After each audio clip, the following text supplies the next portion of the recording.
And you get a tragic here, and welcome to the next turn of Imagine the Madness, yo.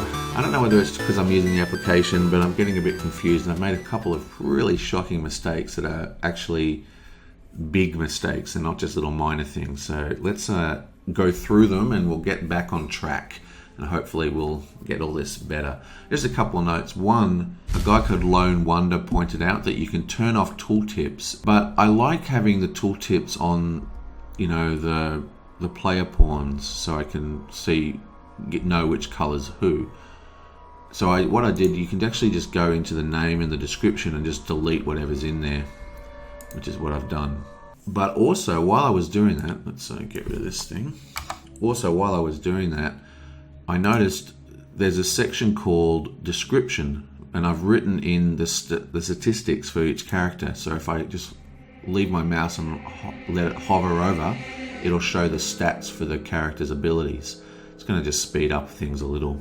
Okay, next problem. This was pointed out by Dave Franklin. If we look closely at this map here, we've actually got the bridge upside down. You can see because we've got a wobbly line here and a sort of straight line here. But on our map, we've got the wobbly line here and the straight line here. Now, it's a sort of pretty small problem, but I think it will make a difference, and we haven't moved onto it yet, but it might change the way other things connect. So I think we are just going to fix that. I'll speed this up because it'll take a little bit of finagling. Okay, so I think that's all correct. We've got the 3 question marks. We have the eye in the correct position. Okay, so that's fixed. Now, that's not the big problem though. Basically, so if we come over here to our spellcaster, poor old Agatha Crane needs a lot of work to fix her current state. Basically, when we first escaped from this room, there was a cultist in here and we killed it using the shrivel spell. Lots of people have told me in the comments that I've forgotten to flip this shrivel spell. So even though I think this is a new, different spell, we still need to resolve a shrivel spell. So we're just going to flip it and resolve it. You feel for a moment as if the strange boils and legions have taken hold within your brain. Suffer 1 face-down horror. Then discard this card. Okay, that's not good. And I also found out you can use the camera controls while you're holding components, which is really cool. So you can just grab your component and then use the camera thing to jump around. Okay, so she needs another horror. You bam. And that sucks. Also, when we access this little question mark here, if I just go to the app, this is one from Scott. If I zoom up somewhere, I think a couple of people mentioned this actually. This needs a search. Okay, here we are. Basically, when we looked at the Feed the Mind spell, you know, we looked at that weird carving and it kind of programmed us. Well, we actually suffer 1 face-down horror as a cost for getting that spell. So, boom, she has another horror. And there you go, bam. That means she's already got 5 horror and we're on turn 3. So we are not doing well. One of our main dudes is almost insane. We haven't even left the opening tile yet. I mean, we are not doing well. Plus we've got 2 monsters barreling down on us. I mean, we're really not playing this aggressively enough. This is obviously a much more aggressive quest than the last one I played. So we're going to start killing people. Now, basically, one thing I have done is I gave the revolver to Vincent Lee, and Vincent Lee's only got 2 agility, and it's like agility is kind of the skill you need to fire guns. So it's like not a good person to have that. So what we're going to do is Goldberg is going to go 1, 2 and do a trade action while in there, and that trade action she is going to take the torch and take the revolver.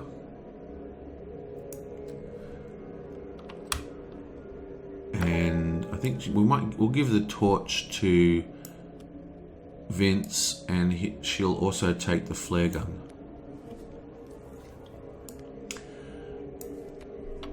And that's her move. So she basically went 1, 2, and then did a trade action while in here. Because remember, you can interrupt a movement to do another action.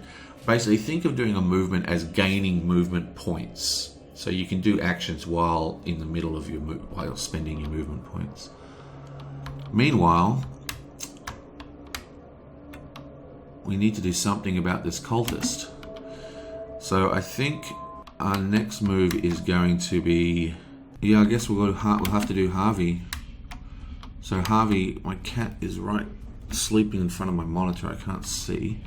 Okay, Harvey doesn't have any weapons, but he does have a lucky cigarette case, which allows him to re-roll once per round. And I think another investigator within range. She's got 2. Yeah, so I think he is going to attack the cultist unarmed. Cultist attack unarmed. You dance in and out of your opponent's reach with your heart in your throat, throwing jab after jab. Agility 2 test. The monster suffers equal damage to your test result. Okay, so his agility is 2. So that's not very good. So bam, bam, bam, bam, bam, bam. No, so he's going to attack again. Attack again. Unarmed. You challenge your enemy to fisticuffs. Your foe pauses, sizing you up. 2 success with influence. Roll 2 extra dice if you have suffered 3 or more damage. If you pass, you take advantage of the momentary confusion and deliver a powerful swing to the head. This monster suffers damage equal to your test result. Okay, so we need 2 success. Now his influence is actually 4 dice. And he has no... Oh wait, that reminds me. That's another thing we forgot to do. I actually assigned damage to Goldberg when it should have gone to Harvey. So this is actually over here. So he's got 1 damage. He needs 2 to get the extra dice. But this actually came in upside down. It said discard a clue. So we discarded a clue from her and he didn't, so we're just going to zip it across. Okay, so that's that.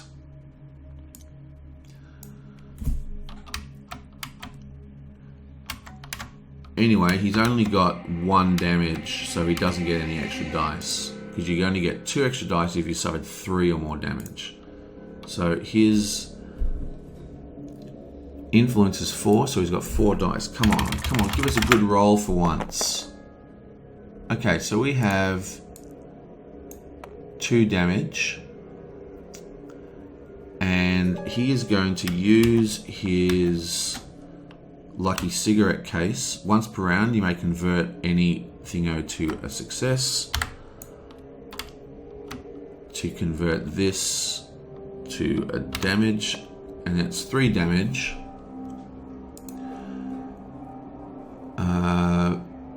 Equal to your test result, so that's 1, 2, 3, and that's the end of his turn.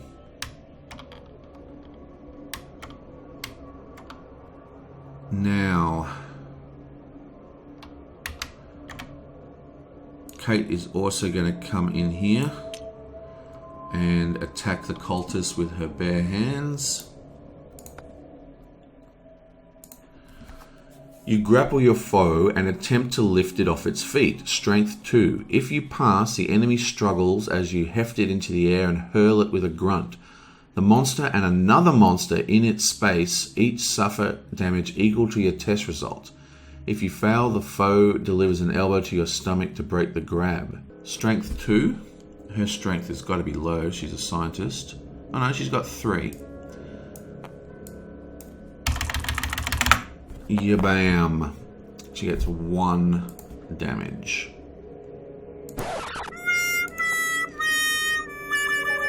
Oh man, we are not doing well.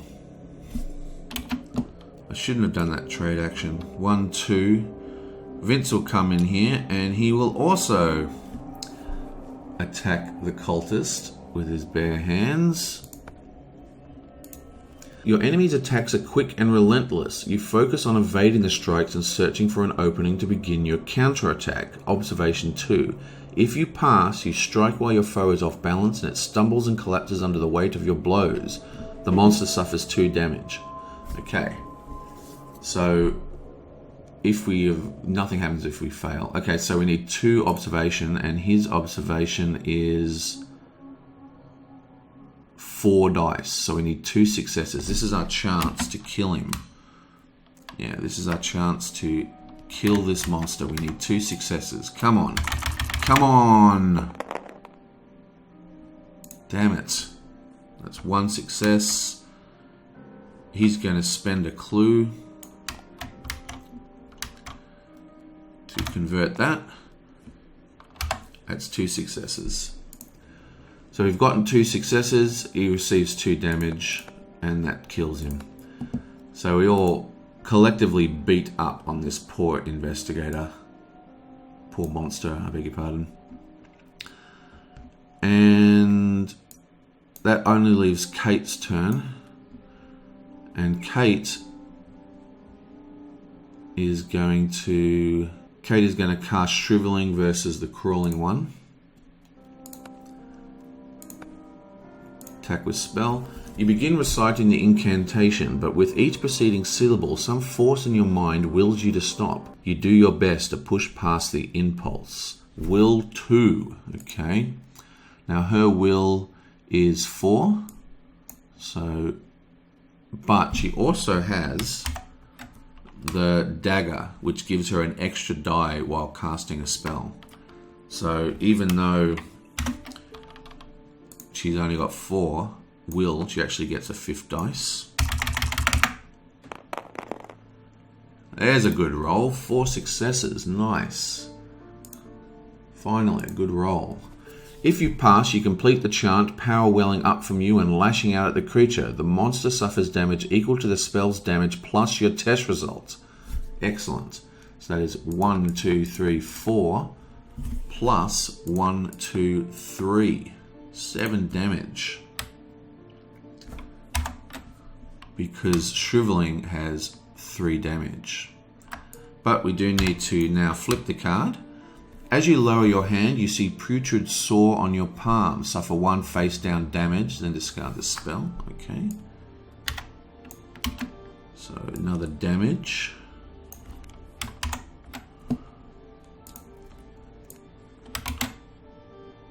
Shriveling. Shuffle, shuffle, shuffle, shuffle.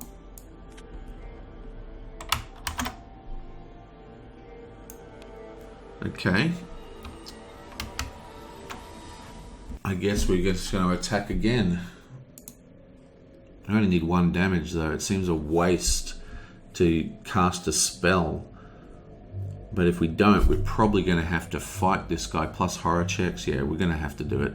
So we then attack again with another spell. Each word you speak, you feel the power building up within you. Do a Law 2 test. Okay, her law is 5. So she actually gets 6 dice because remember she gets an extra dice from the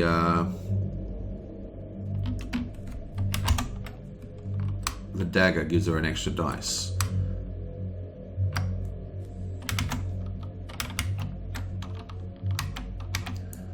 Okay, come on. We only need 2 successes. Look at that, nothing. Unbelievable. Okay, so she is going to spend a clue, and get those. I wanted to really hold my clues, but it's been, I think it's a failing strategy because I'm just taking so much damage. So we spend that clue, we get the 2 successes. If you pass as the power bursts from you, you complete the incantation. The monster suffers damage equal to the spell's damage plus your test result. Doesn't matter, the test result is 1, that's all we need to kill him. Booyah. The abomination collapses into a black puddle of ooze, and its stench somehow becomes even more acrid. The death of this creature reminds you of a guard in a morgue. Gathering a sample of this black substance could shed more light on old Wheatley's experiments. Place the circumstantial evidence unique item in the crawling one's space. Okay. So...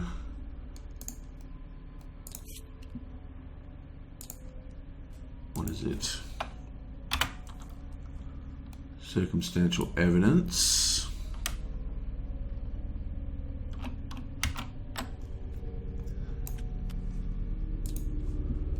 And this one goes up here. A lot of stuff in that space. Okay, next. Right, so we killed all the monsters at least. So we did some stuff in that turn, but we still need to flip the shriveling spell. Ooh, I don't like it when you see lots of text. The spell seems to resonate and echo within your mind. You direct the resonance at another foe, suffer 1 face down horror, then another monster within range suffers 3 damage. Oh, what a terrible card to have when there's no other monsters around. Okay, so what was that? Suffer 1 face down horror. That's just what we don't want.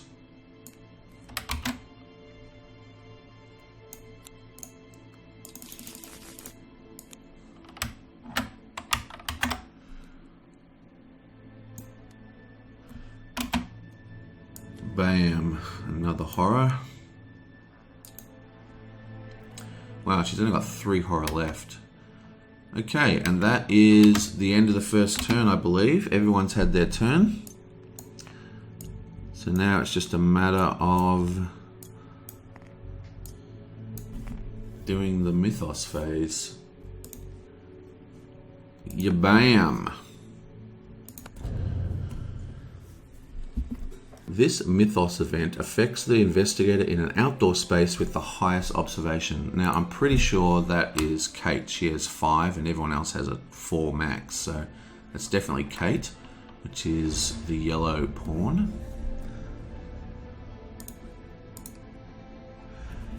In the wan starlight, you see the trees part, splintering and blowing away from nothing. There's nothing there. Suffer 3 face down horror. My God. Plus 1 will. Okay, so her will is 3, so she gets 4 dice. Come on, you can do this. 3 successes, please. Oh, we get 2 successes. That's not too bad. Which means there's 3 face down horror, so she gets 1 horror because she had 2 successes. Not bad. Okay. Next. A monster bearing the twisted appearance of an old Whitley creation slips through the forest shadows. Spawn a goat spawn as indicated. Oh my God, this is just Monster City. Goat spawn, hey? Goat spawn. Okay, so not good. This creature is an unholy fusion of human and monster with horns and other bestial features. It possesses an animal strength as well. Okay, so no special powers, at least. The goat spawn moves 2 spaces towards the nearest investigator, then it attacks the investigator in its space who has suffered the least damage. 2 spaces, 1, 2. With the most, the nearest investigator. Okay, so this is the nearest one, so it's just one straight into here. I thought it was to where the most investigators are. So poor old Agatha gets more hell leashed upon her. The monster attacks.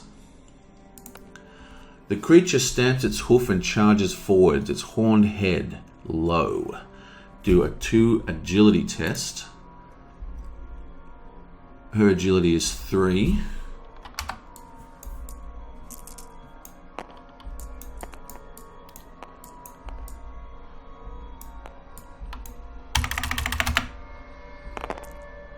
Oh, 1 success, so we fail. Great. We can't even do anything about it.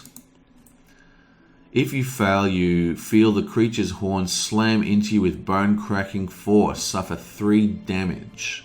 Oh, I dragged the entire damage deck to not... Whoop, there you go.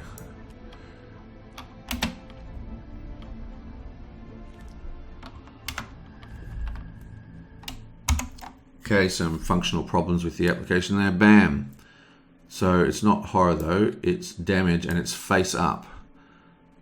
So that is not good. Let's do this.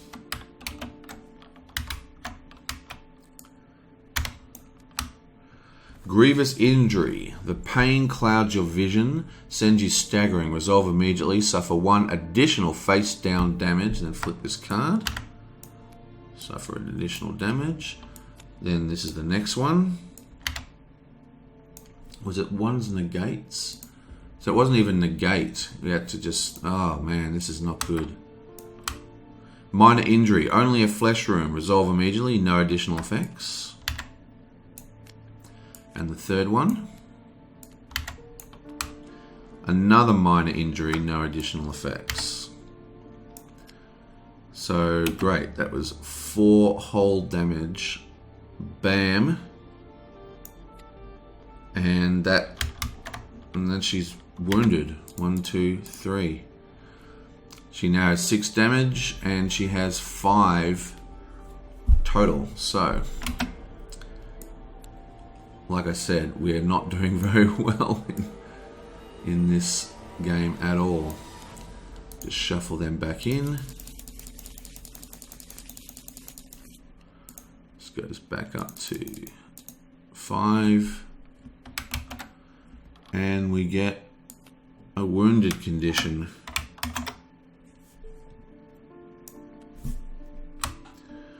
You cannot perform the move action more than once each round. When you have suffered damage equal to your health, you are eliminated. Wow. We are absolutely stuffed. And continue.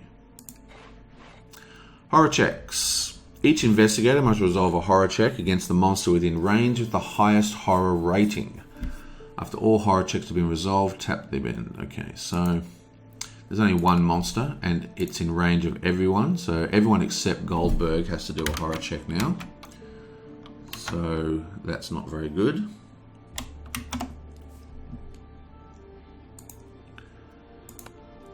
The creature barks a harsh, braying laughter that fills the air with malice and cruelty. You find yourself eager to laugh along, though your conscious mind cannot find the humor here. Flip 3 horror face up. Okay, so we'll start with Agatha. Shuffle this.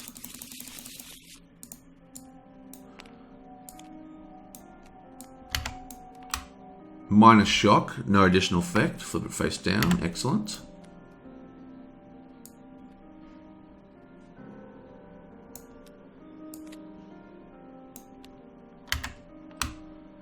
Hysteria, resolve immediately. Flip 1 damage face up, then flip this card face down. Screaming hysterically, you claw at your own flesh.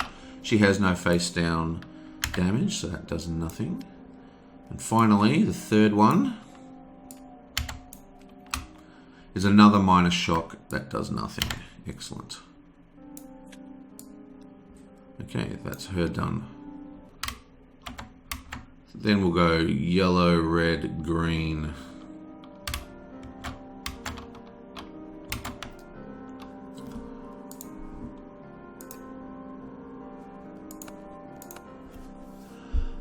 Obscenities mixed with beastly growls block out all thought as a creature works up a frenzy. Become dazed, then suffer 2 face-down horror. Mind +1 negates. Okay, her mind is 3, so she gets 4 dice.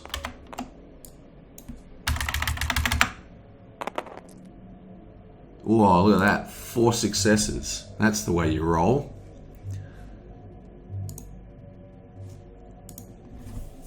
So that's nothing. And then we're doing red.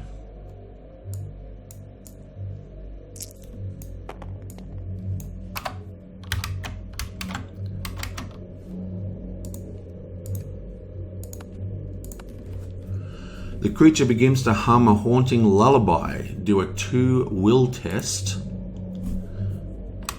His will is 4.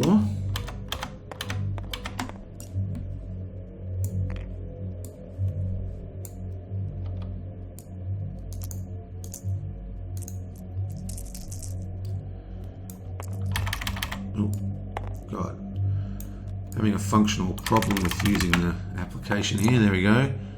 2. We get 2 successes. Oh, finally some decent rolling. If you pass, you suppress a yawn and clench your teeth, fighting to stay awake. If you fail, you feel an overwhelming drowsiness and begin to doze while standing. Peacefully at first, but then the nightmare comes. Suffer 1 horror and become stunned. Okay, so we don't get any of that because we passed the test. But if I remember correctly, become dazed. This other dude became dazed. Oh, that's insanity. What's dazed? This one up here. She's dazed.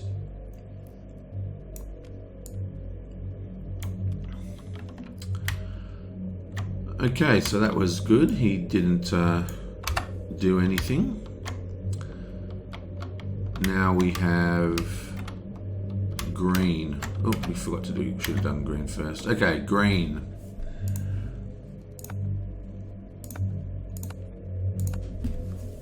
The creature begins to pull and tease at its fur playfully, beckoning you close with a flirtatious smile. Will 2. Come on. Okay, he's got 4.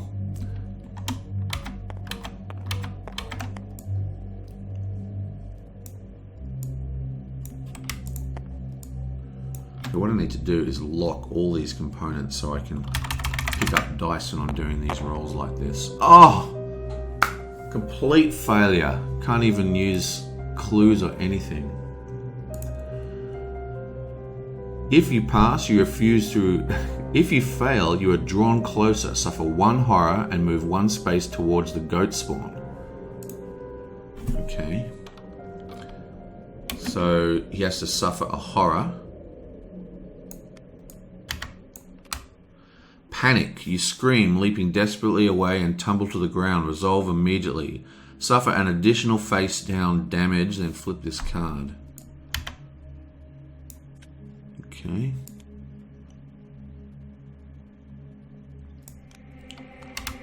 Wow. So that's 2.